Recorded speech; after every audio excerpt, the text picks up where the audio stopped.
জান্নাত এমন একটি দান যা আল্লাহ শুধুমাত্র ঈমানদারদের জন্যই প্রস্তুত করেছে।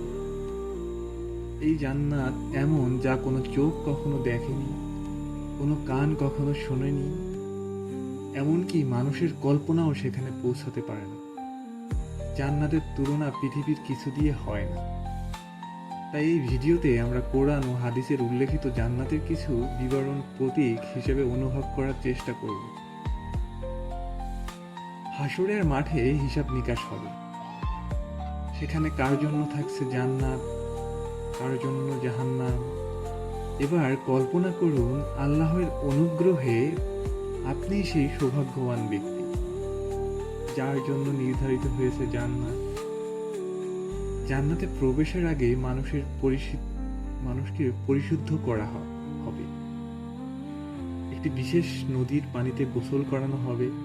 এতে পৃথিবীর সব দাগ, দুঃখ, কষ্ট, দুর্বলতা সব মুছে যাবে। শরীর হবে উত্তম সুন্দর রূপে, 33 বছরের যুবকের রূপে। এরপর জান্নাতের দরজার সামনে আপনাকে স্বাগত জানাবে সেই ফেরেশতা রিদওয়ান। জান্নাতের মোট 8টি দরজা আছে এবং প্রতিটি দরজা নির্দিষ্ট একটি আমলের প্রতিদান হিসাবে কেউ কেউ পাবে। যারা নামাজে ছিল বা নামাজে স্থির ছিল সেটাকে সালাত দরজা, যারা রোজা রেখেছে রাইয়ান, যারা দান করেছে সাদাকা দরজা, যারা আল্লাহর পথে সংগ্রাম করেছে জিহাদ দরজা। এভাবে প্রতিটি দরজা নিজস্ব মর্যাদা রয়েছে।